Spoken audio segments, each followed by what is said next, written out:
నేనే నాగరాజునే. హీరోను విలన్ను కమెడియన్ చేస్తాను కానీ ముందు మనోడిని పంపించు. ఓకే ఓకే ఓకే పంపించాలనుకుంటే పంపించు.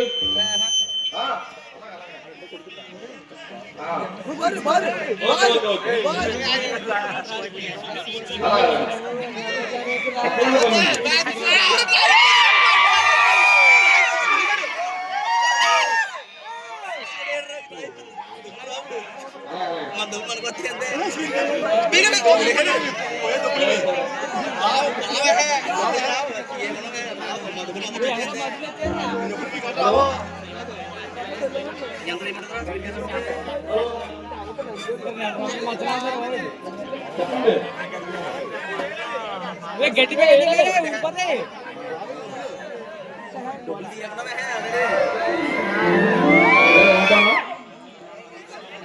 ఏంటమ్మా అర్జెంట్ గా రమ్మని ఫోన్ చేస్తావు.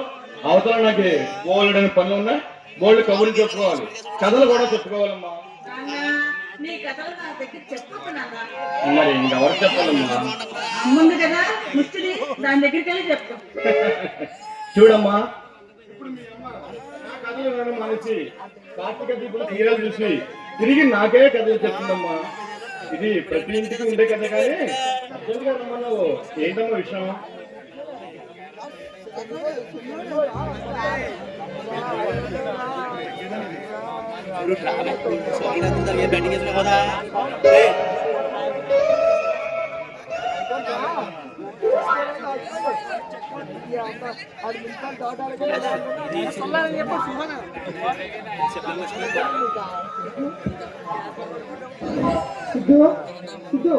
లేరా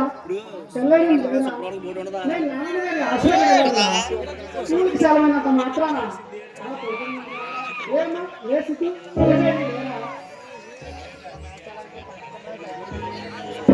అయినా వాటింత పొద్దున్న నిద్ర లేపడం దానికి ఉద్యోగం ఏమన్నా చెయ్యాలా లేకపోతే ఊరి మీద పడి తిరగాలా?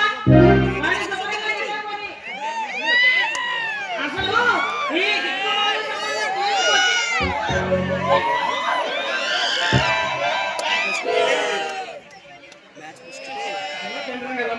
నీకు అలాగే అనిపిస్తుందిలే. కన్న తండ్రివే కదా, ఇలాంటి సంబంధం ఎలా చేయాలనిపిస్తుంది నీకు? ఏమైందిరా? కూల్ కూల్, కాస్త స్వయంగా చెప్పమ్మా. ఏమైందని అంత తేలిగ్గా అడుగుతున్నావా? వాళ్ళ ఇంటి ఖర్చుల వల్ల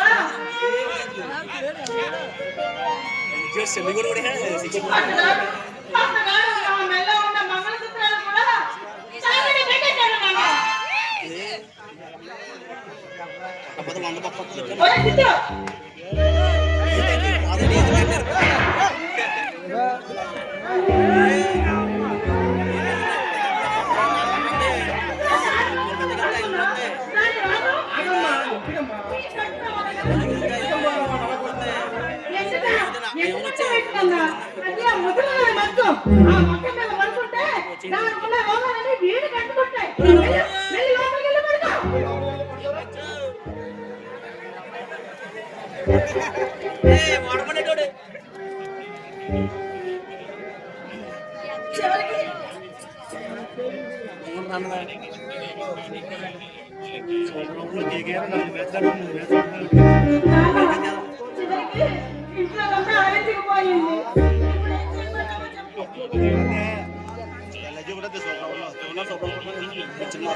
ఇప్పుడే వచ్చాడు.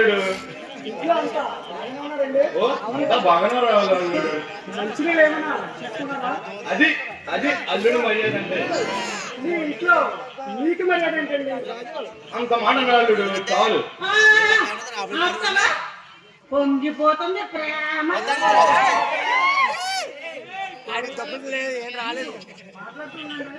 నాకు చిన్న అర్జెంట్ పని ఉంది, మళ్ళీ వస్తానండి.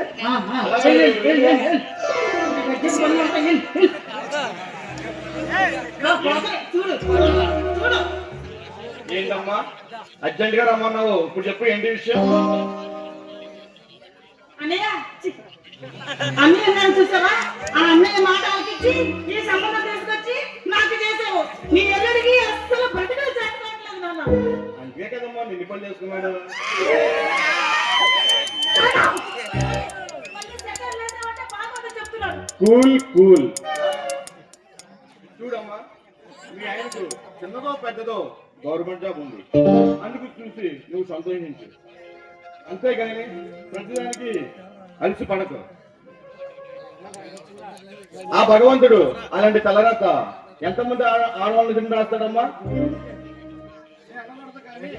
మీ అమ్మ రోజు నన్ను తినేస్తుంది, నాకు జాబు లేదని. ప్రతి ఇంటికి ఉండే ఇంటింటికి అదేనమ్మా. ఈ టైటిల్ ఎంత బాగుంది, రాసుకోవాలి, లేకపోతే మర్చిపోతాను. నిన్ను అనవసరంగా రమ్మన్నాను కానీ, ఈ టైటిల్ కూడా పెట్టినా. నిన్ను రమ్మన్నా చూడు, నాకు బుద్ధిలో ఎందో నీ తప్పని ఉందమ్మా. ఇందులో తప్పేమీ లేదు నాన్న.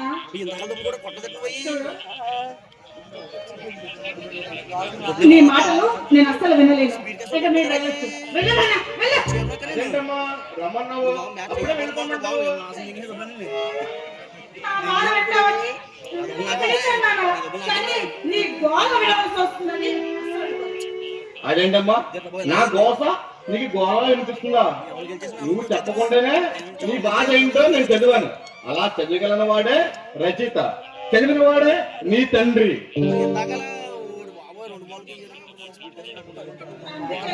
అందుకేనా ఈ దిక్కుమాల సంబంధం తీసుకొచ్చి నాకు చేశావు. కొత్తగా పెళ్ళైన మాట్లాడుతున్నావు. నీ తండ్రి కుబేరుడేం కాదు. చూడు నాన్న, నేను అమ్మంత మంచిదాన్ని కాదు, ముందే చెప్తున్నాను. నేను కాదన్నానమ్మా. నాన్న, ఆపుతావా? మళ్ళీ సెటర్లు సరే మొదలెట్టు. సరే ఇంతకీ ఏమైందమ్మా? ఏమైందంటే ఏమని చెప్పమంటావు నాన్న? వస్తాను. ఆ ముసలిది సంవత్సరం నుండి హాస్పిటల్లోనే ఉంది. హాస్పిటల్కి ఇంటికి తిరుగుతూనే డబ్బంతా నాశనం చేసి మారేస్తున్నాడు మీ అల్లుడు. ముసలిదంటే అదేనమ్మా మా అప్పుగారు. మీ అత్తగారా? అలా చెప్పు, అర్థమవుతుంది. ఆవిడ గారి రోగం కోసం అప్పుల మీద అప్పులు చేస్తున్నాడు. వాళ్ళ దగ్గర కూడా అప్పులు తీసుకొని చేస్తున్నాడు. చేయనివమ్మా. చెయ్యని పని అట్లా చేయక మాట్లాడతావేంటమ్మా? ఆ అప్పులు తీర్చేవాడు ఎవరు? అక్కడ తీరుస్తానులే. తీరుస్తాడు. ఎలా తీరుస్తాడు? జీతం చేస్తే ₹1,00,000 వస్తుంది. ఆయనకేమో లక్షలు తీసుకోవడం అలవాట్లేదు. పైగా ఈ ₹1,00,000 జీతంతోనే సరిపెట్టేందుకు మాట్లాడు. చూడు, పైగా ఊరంతా అప్పులు చేసేస్తున్నాడు. ఈ అప్పులన్నీ ఎలా తీరుతాయి చెప్పు? చివరికి నా గతి ఏమిటో ఒక్కసారి ఆలోచిస్తున్నావా నువ్వు?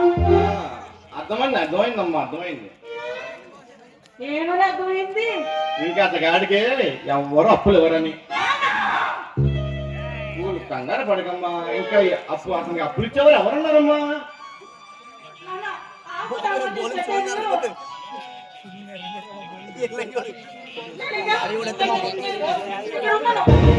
ఉండక ఏం చేస్తావు? ఎక్కడికి?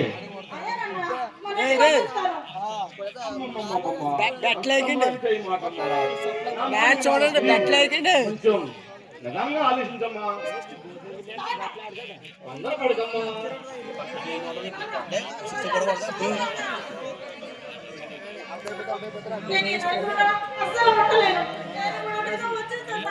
అమ్మమ్మమ్మ కంగారు పడకమ్మా.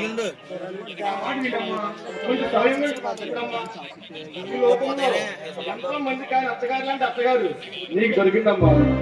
ఆవిడ బాధ ఏంటో ఆవిడే పడుతుంది. ఈ వాళ్ళు రేపో పోతుంది. ఇంకా మీ ఆయన ఉన్నాడు చూడు, ఆకలితో ఉన్న అభాగ్యాల కోసం కూడా ఆలోచిస్తాడు తప్ప ఆస్తులు అంతస్తుల కోసం ఏనాడు ఆలోచించానమ్మా. ఇంకా దరిద్రం అంటావా?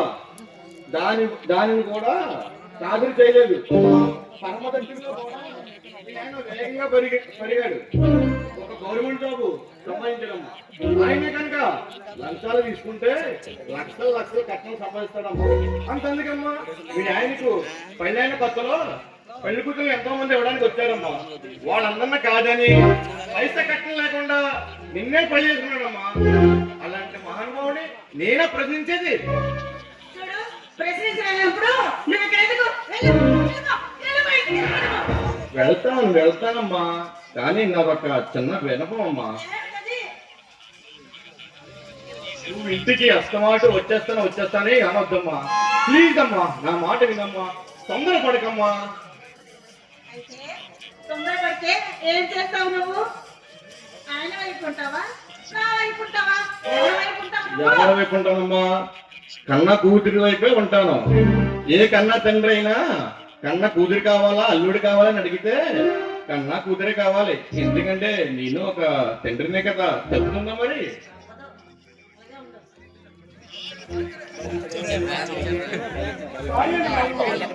మేము ఇంట్లో వచ్చి బయటికి వెళ్ళవలసిన అవసరం వచ్చింది. మళ్ళీ అల్లుడు ఇంత ఉదయాన్నే వచ్చారు, ఏమైనా విశేషమండి?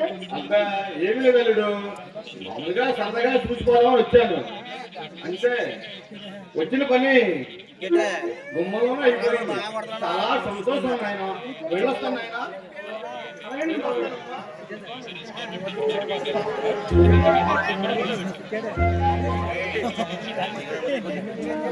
ఏంటి?